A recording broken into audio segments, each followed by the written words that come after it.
Shalom.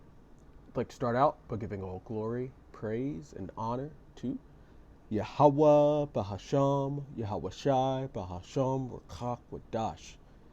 Double honors to the elders and apostles of the Great Millstone, and Shalom to the elect of Israel. This is Thamayim in Atlanta, and I want to take a look at this article here. It's on naturalnews.com. And it says, Arab world unites in condemnation of Netanyahu's proposal for Palestinian state on Saudi soil. So they want to relocate the Palestinians, the so-called Palestinians, because they don't go back to ancient Palestine, they go back to the Ishmaelites. But we're just going to read through the points real quick and get into the scripts. But it says, Israeli Prime Minister Benjamin Netanyahu suggested establishing a Palestinian state on Saudi Arabian territory, a statement that sparked widespread diplomatic outrage and accusations of violating international law and sovereignty. Because, if you know, when they came in with their Balfour Declaration and went into the land, basically stole the land, declared that they were going to take it, and with the Palestinians already being there, they had a two-state solution. But since these devils are insatiable and can't stop spreading, they're looking to take the whole land for themselves. It says, Arab nations led by Egypt strongly condemn Netanyahu's remarks, emphasizing the sanctity of Saudi sovereignty and the right of Palestinians to establish the state on their own. Hussein al-Sheikh, Secretary General of the Palestinian Liberation Organization, rejected the proposal, affirming the state of Palestine would only be established on Palestinian land, and praising Saudi Arabia's support for international law. And this goes back to these devils not keeping the law, statutes, and commandments, because you're not supposed to remove ancient landmarks. And these devils have gone around removing landmarks and renaming the lands and taking it for themselves, stealing the resources, just because they're thieves and that's what they do. They're vagabonds and wandering vagabonds, just like their forefather Cain. And they're insatiable. They take and take and take, and they're never actually satisfied. So as the international community, including British lawmakers, criticized Netanyahu's proposal, with some labeling it as an attempt at forced displacement and ethnic cleansing. And that's exactly what this is.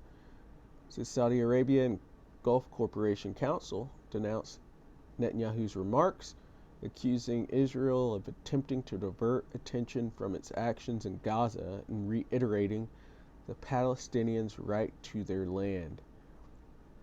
And all of this spreading and conquering of these different areas, it's causing others to take a closer, harder look at the Israelis and the Edomites as a whole.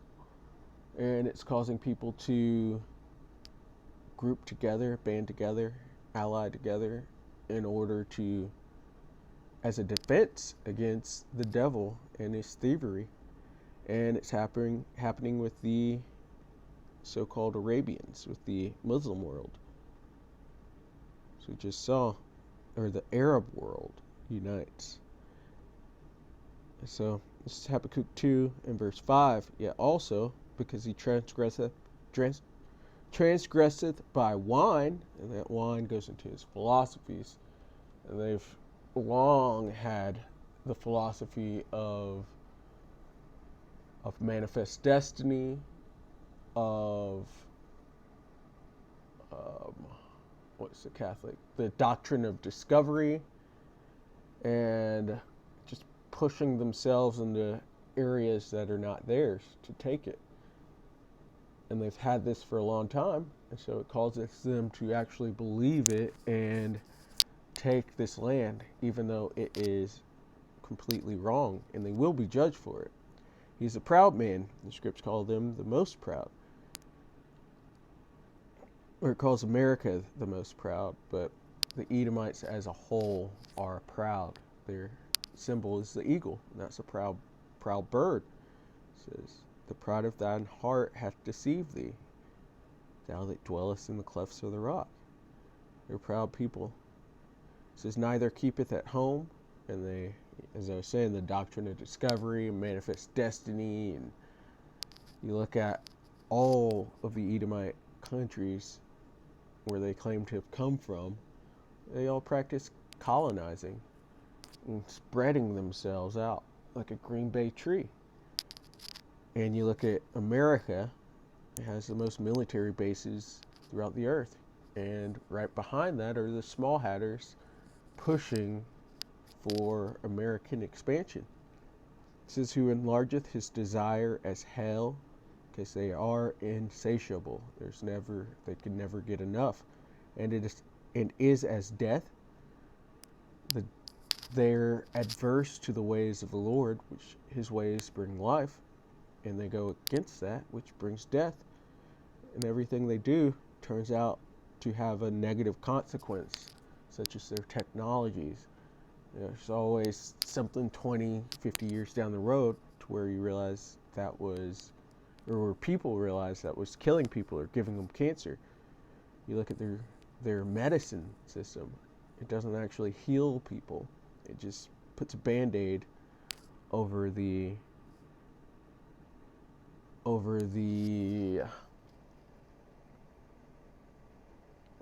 responses from the body. They don't actually bring life, they bring death. And cannot be satisfied. There's that insatiability again. But gathereth unto him all nations, and heapeth unto him all people. And with that, they want to be the leaders, even though they're the worst management you could possibly have. It says, shall not all these take up a parable against him, and a taunting proverb against him, and say, woe to him that increaseth that which is not his? How long? And to him that ladeth himself with thick clay, that thick clay is debt. And you're seeing the different nations, even of Edom, speak up against all of the corruption that has been going on, all the thievery that's been going on. And in that article, we saw it with the Arab world. They're joining together to combat this devil, and to combat or to defend themselves against what's happening. It says, shall they not rise up suddenly that shall bite thee, and awake that shall vex thee, and thou shalt be for booties unto them. As thou hast done, it shall be done. Everything they put out is going to come back against them very soon.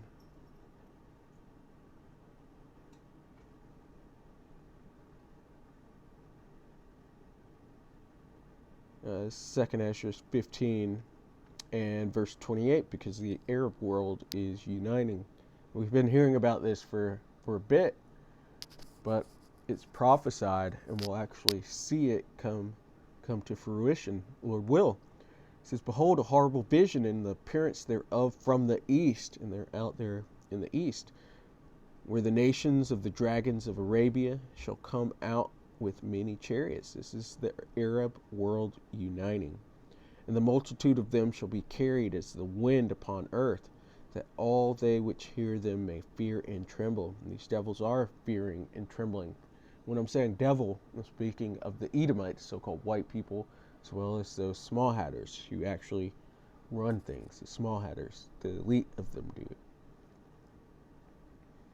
Also, the Carmanians. The Carmanians are the Persians, which we call the Iranians nowadays. Raging in wrath shall go forth as the wild boars of the wood. So they're going to join in on the action as well. And you could see this in Ezekiel 38 with the Persians joining. And with great power shall they come and join battle with them, and shall waste a portion of the land of the Assyrians. The Assyrians today are modern day America. It's called Babylon, it's called America, it's called Egypt, it's called Sodom. It goes by many names, just like the devil. And then shall the dragons have the upper hand, remembering their nature. And their nature, Ishmael's described as a wild man. And just to say it, the Iranians are not Ishmaelites. They come from Elam. But that Arab world is mostly Ishmael, which really Arab means mixture. So it's a lot of Ishmael and Elam. But they're wild people. You see how they carry on. And if they shall turn themselves, conspiring together in great power to persecute them, then these shall be troubled, bled, and keep silence through their power, and shall flee. And from the land of the Assyrians shall the enemy besiege them and consume some of them. And in their hosts shall be fear and dread and strife among their kings. This is all before the returning of Yahweh Ba'ashem Yahweh Shai. It says, behold, clouds from the east and from the north and to the south, and they are horrible to look upon, full of wrath and storm. They shall smite one upon another, and they shall smite down a great multitude of stars upon the earth, even their own star, and blood shall be from the sword unto the belly. Yahweh Shai comes back with clouds, so-called chariots, or the chariots, which are so-called UFOs, and eventually this war turns nuclear, and that's how the second death will occur. That's the lake of fire, and America will be completely destroyed. The land of Israel will be nuked, but America will never be dwelt in again, while Israel will be built back up. And we are seeing the signs that we are at the end. We're seeing the Arab world unite, and eventually, and soon really, once the MOTB, which is the RFID micro C-HIP, once that is made mandatory, we're going to see this war kick up more and more, and we're going to see the plagues come on this place more and more, and we are going to eventually, Lord willing, see the return of Yahweh Ba'ashem Yahweh Shai. See Yahweh Shai cracking the clouds. And so, Lord willing, that was edifying. I'd like to give all glory, praise, and honor to Yahweh Ba'ashem Yahweh Shai Ba'ashem Rakak Wadash. Double honors to the elders and apostles of the Great Millstone, and Shalom to the elect of Israel. Shalom.